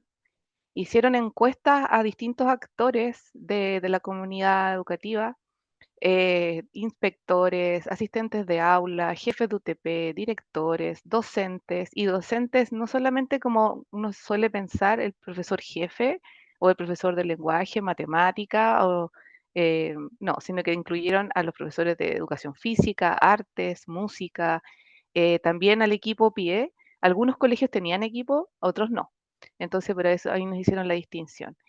Y fíjate que una mirada compartida que quizás no se vio de manera transversal inmediatamente cuando ellos expusieron, sino que se dio después en la conclusión, fue que en los proyectos educativos institucionales siempre se declara la inclusión, centrados en los niños y las niñas, centrados en la persona, centrado en el sujeto, y nuestro proyecto educativo es inclusivo. Se declara en la visión, en la misión, pero cuando tú vas al aula, cuando estás en la práctica, no se ve, no se observa. Y muchos niños también y niñas sienten que no están siendo incluidos dentro de sus propias individualidades y subjetividades. Entonces, dado los testimonios también que tú ahí nos mostrabas y cuando nos preguntaste qué se ve o qué se devela de estos testimonios, es que siempre estamos observando, por ejemplo, etiquetando al niño que necesita esta, eh, tiene la necesidad educativa especial y se identifica y se desmarca de su grupo para que tenga estas adecuaciones. No obstante, creo que todos y todas, en algún momento de nuestras vidas e incluso ahora actualmente como adultos, podemos manifestar alguna necesidad educativa especial. Por lo tanto, cuando en esos testimonios se decía, bueno, hay esta barrera, hay esta otra barrera, hay esta otra barrera. Bueno, si tú las tienes tan claras, esas barreras, para tus estudiantes en específico, ¿has observado alguna vez tus propias barreras? ¿Qué barreras tienes tú? ¿O qué te imposibilita? ¿O qué te posibilita seguir avanzando dentro de observar a nuestro sujeto de manera integral? Que no solamente pensar que tiene una dificultad o que tiene algo, una disminución de función motora, alguna disminución de función cerebral, algo de manera neurológica, sino que también nosotros a nivel integral dentro de todas nuestras dimensiones también tenemos que observarnos. Entonces, a modo práctico, si nos preguntamos aquí, no es solamente como entender que hay un otro que necesita algo, sino que también nosotros, al reconocernos como sujetos integrales que tenemos todas estas dimensiones, también necesitamos de un algo. No es algo, por ejemplo, tangible, físico. Muchos de nuestros estudiantes hoy día también nos exponían que no había, por ejemplo, la huella que se necesita en el piso para guiar un bastón hacia la sala de clase si hay una discapacidad visual, que tampoco hay barandas en todos los pasillos como para que alguien se pueda afirmar si lo que necesita. Si de repente puede que estén esos apoyos, pero en el aula pueden generarse otro tipo de situaciones que incluso sin, perdón que lo diga así, sin diagnóstico, pero todos necesitamos en algún momento. De hecho, también en mi experiencia formativa como docente, el primer día que la profesora eh, nos dijo, a ver, ¿quiénes usan lentes aquí? Levantamos la mano. ¿Y por qué están sentados ahí atrás? Ustedes ya tienen una necesidad educativa especial, deberían estar adelante en la primera fila. Después, ¿quiénes están sentados en las mesas que son para zurdos y son diestros? Y empezamos a mirar inmediatamente qué estaba pasando aquí y nos dimos cuenta que inconscientemente nos sentamos en cualquier lugar solo por estar ahí en la clase y estar presente, pero realmente estar presente es darse cuenta que esa silla y con esa mesa le puede servir a un otro. Entonces ahí hay una gran reflexión. Lo mismo, por ejemplo, pasa con el tamaño de las letras o el color de los contrastes de los PPT, de los material que se proyecta, la calidad de la imagen. Hay tanto en qué pensar, pero también hay que estar muy atento a cada uno de nuestros sujetos de formación que están en nuestra aula. Si no los logramos caracterizar de manera completa y compleja, no solamente con estas etiquetas que vamos dejando, soy malo para la matemática, soy malo para el lenguaje, soy malo para las artes, desprender esas etiquetas también es un proceso de atención y ocupación. Y ahí, ¿cómo llevarlo a la práctica? Aquí hay una autora que me gusta mucho desde el reconceptualismo curricular, que es Maxine Greene, que nos dice el cómo a través de la imaginación, para reconstruir los mundos subjetivos. Sí, aunque me miren con cara de cómo, la imaginación. ¿Por qué? Porque a través de la imaginación eh, nos liberamos como seres humanos de quedar atrapados en ese literalismo o la factualidad ciega de lo que dice la teoría. y no observamos a nuestros sujetos en formación. Nos perdemos en el camino. La imaginación nos lleva a la plena conciencia cuando nos reconocemos objetivamente situados e históricamente en un lugar. Entonces ahí vamos a poder saber cómo actuar y con quiénes estamos compartiendo y cómo es nuestra propia individualidad en ese momento histórico, en ese lugar específico. Y a través de la imaginación también podemos ver escenarios curriculares, didácticos, pedagógicos, para poder generar espacios donde todos y todas se sientan incluidos. Entonces de ahí, por ejemplo, dentro de esta imaginación y estas locuras de la pedagogía, propuse yo un proyecto integrador que justamente parte de identificar primero todas las dimensiones del ser y todo lo que aporta al desarrollo, por ejemplo, el desarrollo artístico, físico, intelectual, social, y a partir de ahí vincular con qué conocimiento va aportando a qué tipo de desarrollo de este ser integral. Una vez que ya está eso identificado, puedo generar y seleccionar algunos objetivos de aprendizaje, algunos objetivos de aprendizaje transversales, desprender los conocimientos más específicos de mis asignaturas, integrarme con otras asignaturas a través de la interdisciplina, de la transdisciplina, de la multidisciplina, porque si esto no se trabaja con visiones compartidas, con colaboración, queda solamente como una instancia formativa en un aula, como una anécdota, y no como algo que se genera de modo más transversal y que da un referente o un puntapié inicial para que el centro educativo haga cambios significativos. Entonces, desde ahí, este proyecto integrador desprende estos conocimientos, luego se genera un proyecto. La metodología que más se utiliza o que más se conoce es aprendizaje basado en proyectos, pero también podemos generar proyectos que integren todas las áreas de manera colaborativa y que finalmente no se instrumentalice un área a la otra. Como por ejemplo, no sé, a ver, las artes van a hacer todo lo visual, todo lo que tenga que ver con la expresión visual. Ellos van a pintar, ellos van a modelar, ellos van a hacer el dibujo.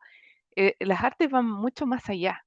Entonces, las artes pueden reunir a todas las áreas del conocimiento porque están expresando al ser, están expresando los pensamientos, las ideas, los recuerdos, todo lo que está dentro del ser. Y ahí podemos conocer y transparentar un poco o dilucidar qué hay dentro de cada uno de mis estudiantes, qué hay dentro de mí también. Porque si yo no experimento el arte, difícilmente voy a poder pedirle a mis estudiantes que experimenten el arte de una forma profunda. Entonces, ahí generan estos proyectos, ojalá interdisciplinarios, y justamente que los temas nazcan y emerjan de los propios estudiantes. Intereses, pero siempre resguardando que esté el foco formativo, que no sea solamente un interés en relación a los gustos propios o personales, sino que esté ahí el interés formativo de hacia dónde quiero conducir a mi estudiante, qué límites quiero empujar, qué habilidades, conocimiento, procedimientos necesito que ellos obtengan, que desarrollen para que puedan expresar realmente lo que están pensando, sintiendo, ideando en sus cabezas. Entonces, esta propuesta nace así, con una tablita donde estaban las dimensiones del ser, los conocimientos o las áreas del conocimiento que aportan. Luego en otra columna estaban los conocimientos más específicos, los OA, y así fuimos probando esto en ensayo y error en 3 proyectos distintos, con distintos tipos de niveles de profesores, educación parvularia, educación básica, educación media, y la verdad es que algunos los implementaron y hizo bastante sentido. Me mandaron algunos registros de estos proyectos y fue a lo largo de todo Chile. No fue solamente en Santiago, como que dicen uno, ya todos los proyectos están en Santiago.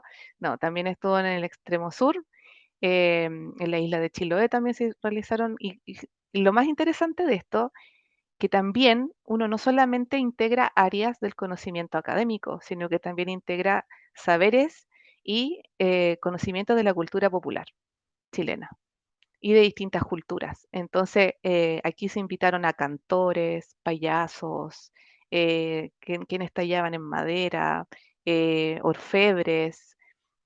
Entonces también hay una comunión también con otros actores locales y regionales. Entonces estos proyectos integradores también nos empujan a salir un poco fuera de los límites del aula y del centro educativo.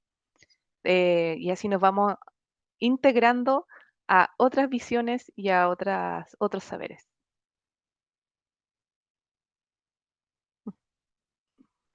No sé si hay consultas, preguntas, angustias. Muchas gracias, Soledad. Y bueno, voy a un último y le doy pase a Fabiola para las preguntas del público, pero un poco para integrar esto que mencionaron Soledad y Fernando, ¿cierto? Primero agradecerle y también volver, ¿cierto? A esto, a la importancia, ¿cierto? De la experiencia en la escuela, de lo que estamos viviendo. Somos personas, ¿cierto? En relaciones. La escuela es un lugar de relaciones donde nos estamos relacionando personas con nuestras mochilas de experiencias, de sentir, de creencias y sobre las cuales nosotros actuamos y llevamos a cabo nuestras interacciones dentro de este espacio. Por eso es importante mostrar esto, ¿cierto? Ponerlo al centro de la experiencia como investigadores y también de lo que mostraba Soledad, ¿cierto? De nuestras prácticas educativas en las aulas. ¿Ya? Dejamos un poco ahora, bueno, dejamos esa interrogante, ese bichito, como le llamamos nosotros a veces, como ahí para ustedes. Y bueno, Fabiola ahora va a dar el pase a... Y yo creo que una de las primeras preguntas que estuvo haciendo Carolina y Paula, Carolina Rivera y Paula Alarcón, estuvieron reflexionando sobre estas primeras discusiones que teníamos sobre los conceptos de integración e inclusión, ¿no? Entonces, quería iniciar esto para poder abrir la conversación. Los invito mientras a escribir sus preguntas, a dar sus opiniones, a participar, que tenemos unos 10 minutitos más o menos para poder hacer eso. Entonces, cortito, si puede Soledad y Fernando decirnos qué es para ustedes entonces la inclusión versus la integración y cuál es la diferencia entre ambos, cómo se ve esto en la práctica, ¿no? No sé si quieres empezar Fernando, luego Soledad. Sí, a ver, solo para responder muy brevemente en términos teóricos, la integración se diferenciaría de la inclusión en que la integración funciona casi con la teoría de subconjunto. Es decir, que en un mismo espacio conviven subgrupos diferentes, pero que no necesariamente se tocan entre sí. Un ejemplo claro de esto es una experiencia de un colegio con el que estuve trabajando, cuyo nombre no voy a revelar, pero es un colegio que se marketeaba como de inclusión por recibir estudiantes con síndrome de Down, pero que estaban en una sala aparte. Entonces están dentro del recinto escolar, pero en un lugar físicamente distinto, ¿no? Entonces eso sería una práctica, entonces donde efectivamente uno podría hablar que hay una cierta integración, pero en una inclusión eh, quizás más real. Ahora, quiero ser enfático en que estas distinciones son distinciones más bien académicas. Cuando tú trabajas y le preguntas a las personas y vas y te instalas en las comunidades, hay una serie de prácticas que uno podría hoy en día catalogar de inclusivas, pero que para ellos no es un problema semántico, es un problema del día a día, ¿no? De la interacción entre sujetos. Entonces, es interesante como a veces uno hace estas separaciones que son más que nada separaciones académicas, pero que no necesariamente posibilitan o hacen mucha diferencia en la experiencia vivida de los sujetos. Pareciera que tiene que ver con la práctica, ¿no? Con la práctica educativa, pareciera, ¿no? No sé si Soledad puede retomar desde ahí, como esto que nos dejaba enunciado Fernando. Y quizás dar un ejemplo más vívido cuando un estudiante con mucho dolor dice, a mi pequeñita de segundo básico, la única adecuación que le hicieron fue que no contestara dos preguntas de su prueba. Entonces uno dice, ahí me enlazo un poco con lo que dice Fernando, hay un montón de prácticas en realidad que dicen ser o se declaran ser inclusivas, pero que no nos estamos autoobservando, no nos estamos autoanalizando como docentes y pedagogos en decir, ¿es realmente esto, esta adecuación o esto que estoy planteando en mi práctica, el día a día, cómo me expreso, cómo me muevo dentro del aula, cómo me posiciono pedagógicamente, inclusión? ¿O estoy integrando? Porque integrando puede ser muy declarativo. Podemos, sí, todos al aula, ok, todos a un aula. Pero cómo yo incluyo, eso es lo que hace la diferencia. Entonces, justamente ahí el método Currere nos invita a que coloquemos nuestros significados compartidos personales de qué entiendo yo por integración, qué entiendo yo por inclusión, y desde ahí podemos tener una visión compartida y eso es lo más importante dentro de nuestras prácticas. O si no, queda como esto digregado, como ciertas acciones pequeñas en cada una de nuestras trincheras, de nuestras aulas, pero no tenemos esta globalidad para que realmente se sienta y se viva dentro de un centro educativo. Oye, y Muchas si gracias. puedo volver Sí, quizás a sí, esto, tranquilo. Dale, muy, dale, por favor. muy brevemente, em, pareciera que efectivamente entonces no es un problema semántico este. Es un problema semántico para los investigadores, pero no para la gente que está en la escuela. Porque Mm, efectivamente cuando tú les pones el dedo y les dices, ya, ¿qué prácticas inclusivas hace? ¿Qué sé yo? Claro, efectivamente lo que daba cuenta Ana en un principio, hablan de la ley, hablan de lo que debiese ser, pero no es lo que hacen habitualmente. Entonces pareciera que para ellos el concepto ya trae una carga muy pesada y que genera cierta ansiedad, que tengo que hacer esto y entonces aparecen los casos como los outliers que se llaman en estadística, ¿no? El caso extraño. Y cuando uno habla o pasa tiempo en la comunidad escolar, te das cuenta que hay una serie de cosas que uno podría hoy en día catalogar de inclusivas, pero que son lo más normal que existe. Y un ejemplo quizás muy de a pie, y estuve observando las clases durante todo un semestre con un profesor que tenía un grupo donde había un estudiante que le gustaba sentarse al fondo y estar en silencio y escuchar. Y este profesor, por suerte, digo yo, no tenía esta pulsión de incluirlo a la fuerza y que hable y que sientas al medio, sino que lo mm, dejaba hacer. Y la manera de incluir a este sujeto, que su modo de participar era escuchar y estar sentado tranquilo sin que lo pusieran con un foco de luz al centro, ¿te fijas? Entonces, a mm, veces uno puede pensar que a veces la práctica más inclusiva es no hacer nada al respecto. Entonces, ahí me surge esto de, bueno, quizás esto es una llamada de atención para volver quizás a naturalizar una serie de cosas que han vivido en la pedagogía desde los comienzos de los tiempos y que eran mucho más inclusivas que hoy en día cuando empezamos a separar a la gente en el fondo, con la etiqueta de la psicopatología X, ¿te fijas? Donde empezamos a subdividir grupos y antes del advenimiento de estas etiquetas teníamos espacios harto más integrados. Estoy pensando en algo tan simple como conversar con alguien. Fíjense que hoy día me acaba de llegar recién en este momento la última edición de la revista de la American Psychological Association y el tema central es la ciencia de la conversación, fíjense. Y viene una serie mm, de reportes sobre el poder de la conversación.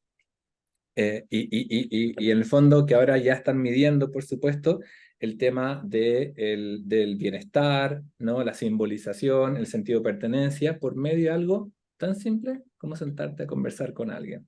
O mm, sea, no olvidemos cierto. que conversar en latín es conversare, que significa cambiar con un otro. Y Mm, quizás una práctica inclusiva muy sencilla es tener este espacio de intercambio con otro, en que yo mm. me siento escuchado, en que yo escucho y cambio de perspectiva quizás, producto de ese intercambio. Cierto, cierto. Y además que en ese caso, esta posición de estar en el otro, ¿no? Y de poder escuchar y poder saber cómo estoy haciendo la práctica también, cómo le está afectando directamente. Y ahí, en eso, quizás enlazar la pregunta de Jessica, que pregunta si el docente, quién es el que está in situ, quién está en el aula, puede llevar en adelante el método Currere, porque tiene que ver con esta etapa en la que señalaba también y describía Ana, hay una parte de coanálisis, ¿no? Entonces también está el docente que está sumamente implicado en la pedagogía. Entonces, ¿puede hacerlo, no puede hacerlo y cómo lo hace? Respondo yo.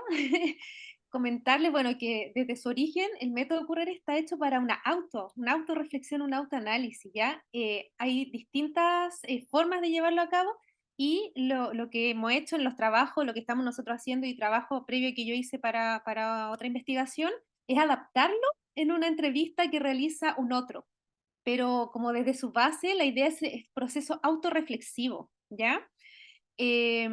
Realizarlo uno mismo, pero sí se recomienda la interacción con un otro, ¿cierto? Ir conversando, ¿cierto? Con un otro. Hay metodologías, por ejemplo, self-study, que nosotros también lo vimos en nuestra formación de magíster, que también es una metodología similar, donde yo escribo mi historia escolar, ¿cierto? O a partir de un suceso, de una problemática que estoy viviendo a diario en mi sala de clases, voy realizando un análisis que en algún momento comparto con un colega, ¿cierto? Con un otro, donde recibo aportes, observaciones, etcétera, y se va generando una reflexión. Y ese otro a la vez también puede estar haciendo un self-study y así nos intercambiamos, ¿cierto? Estas reflexiones. Eso decir, como está hecho para una autorreflexión, solo que para estos trabajos, por eso tiene también un poco de novedoso que nosotros lo estamos utilizando para mirar a un otro y para interactuar, ¿cierto? Coanalizar. Eso para precisar. Ujú.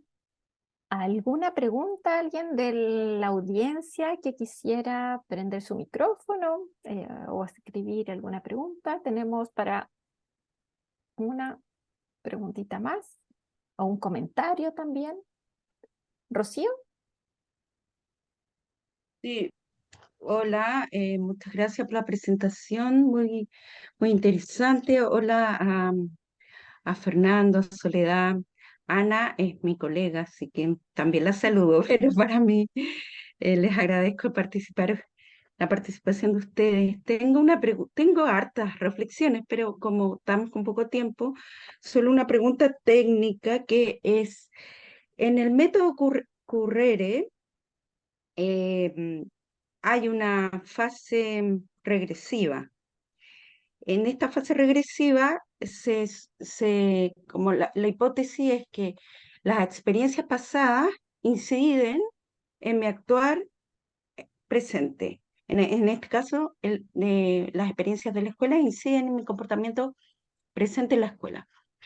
¿Esta incidencia la pone el sujeto entrevistado o la deduce el entrevistador que analiza? Esa es mi pregunta. La voy a responder yo también porque yo llevo a cabo de esta forma. Se supone que se deduce a partir del relato del entrevistado, pero al deducirlo el entrevistador tiene que ponerlo sobre la mesa para también ayudar al entrevistado a hacer como conciencia de aquello, ¿ya? Pero esa es como la habilidad que se espera del entrevistador, que a partir del relato del entrevistado vaya visualizando estos elementos que se van conectando, ¿cierto? Y mostrándoselos al entrevistado para que ellos también vayan haciendo este ejercicio. Te puedo contar, por ejemplo, en la experiencia previa en que lo apliqué, me pasó que al terminar la entrevista, en dos etapas, días previos, una de las entrevistadas me seguía escribiendo y diciendo como, mira, me di cuenta, ahora hice otra clase y me di cuenta que sí, que lo que salió en la entrevista de que yo estaba influenciada, por ejemplo, por mi pololo, que le encanta la música, y yo utilizo estas cosas en mi clase, tiene que ver con eso, y es como, y no había hecho conciencia de aquello. Entonces también la idea, como está de alguna forma es nuevo esto de ir aplicándolo en esta entrevista, pero me parece que podría pensarse también en una forma de poder después recibir retroalimentación de los entrevistados como en un tiempo, después de la entrevista o de estos momentos, porque quedan cosas dando vueltas en las personas, en los entrevistados.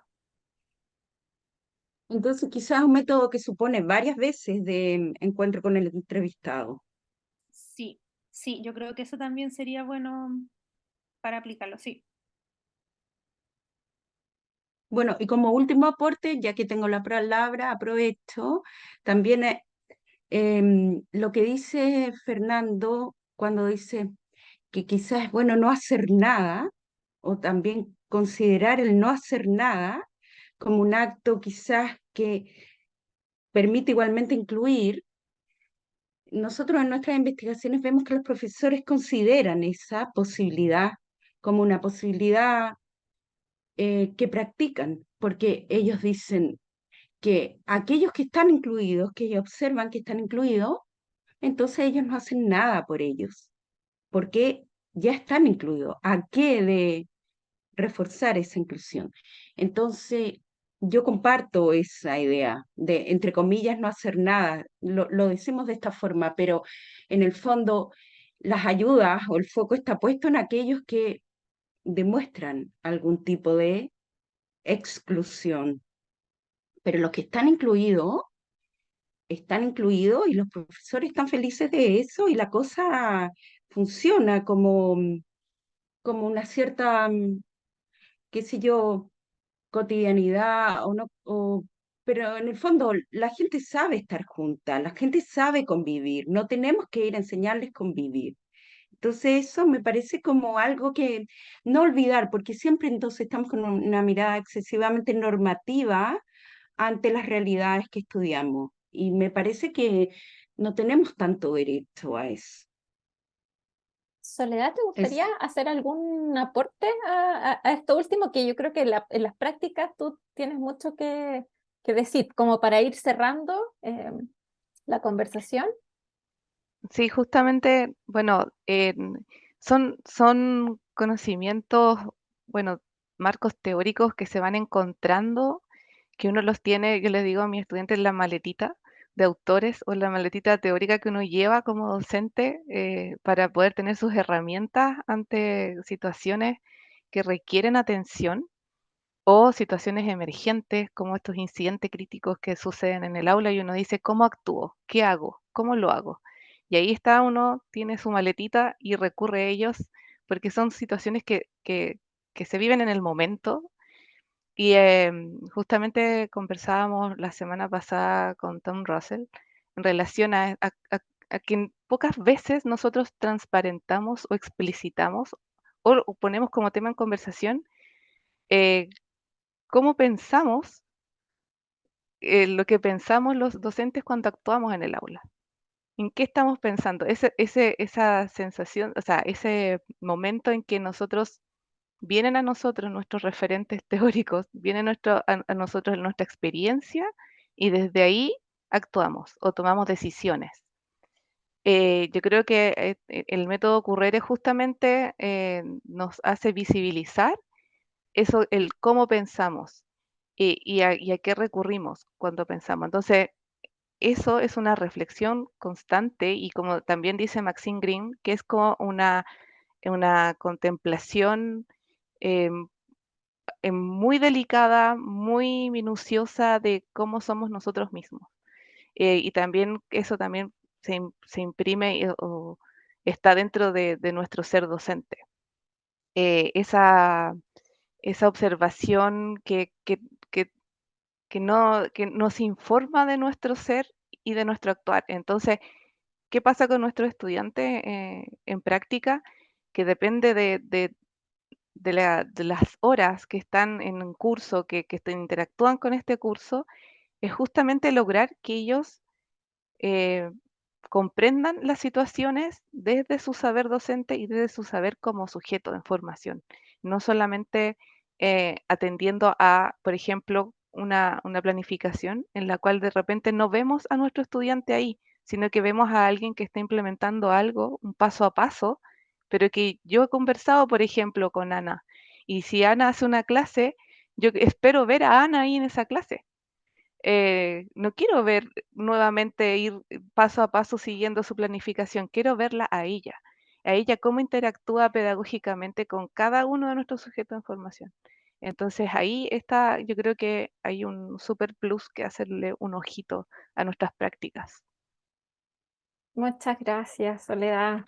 Lo agradezco esa última parte porque nos hace un poco cerrar y unir aspectos teóricos con aspectos prácticos. Así que muchas gracias. Bueno, interesante discusión. Yo creo que podríamos estar y hacer una segunda parte de esto también y seguir conversando sobre estas profundidades.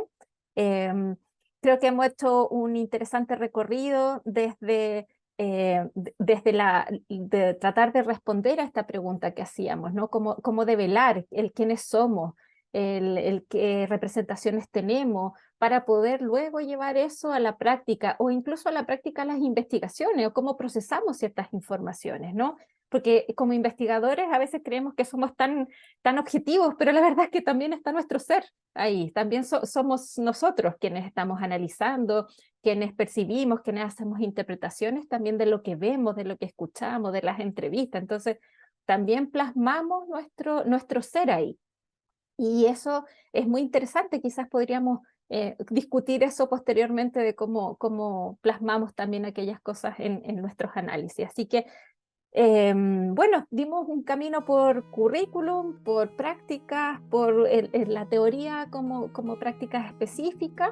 Queremos nuevamente darles las gracias tanto a Fernando como a Soledad, por supuesto a Ana, por invitarnos a reflexionar sobre esta metodología. Y a todos ustedes quienes están aquí con nosotros, que se hicieron el tiempo para poder conversar, de estar, escuchar, y quedamos abiertos a las posibilidades de tener consultas, preguntas. Los canales de Edu Inclusiva están abiertos para eso, así que feliz de poder recibirlos. Si quieren despedirse, decir algunas palabras finales. Sin duda, bueno, muchísimas gracias al Centro de Educación Inclusiva, a Ana por su invitación, Fabiola por recibirnos en este espacio y a cada uno de los que han estado presentes en esta conversación.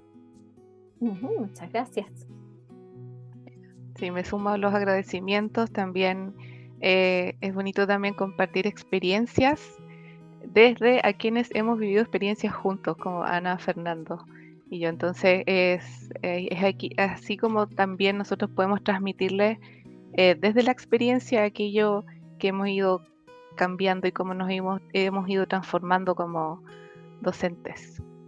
Muchas gracias. Perfecto, gracias, muchas gracias entonces. Ana, bueno, terminamos entonces esta tarea de este desafío. Nos quedan otros, nos vamos con más preguntas igual. Ya, gracias a todos por asistir, y a Fernando, a Soledad, Fabiola, por el apoyo, a todo, al equipo, a todos. Bueno, que estén muy bien, que tengan una muy buena tarde. Ana, perdona. No, dejar, no sé, de alguna forma, si tienen más dudas o algo, pueden indagar. También espero de verdad los comentarios respecto a lo que llevamos de la entrevista. Pueden comunicarse a través del centro con nosotros. Lo agradeceremos mucho. Bueno, los dejamos, que tengan todos y todas una muy buena tarde. Igualmente, cuídense mucho. Muy buena tarde. Chao. Chau, chau.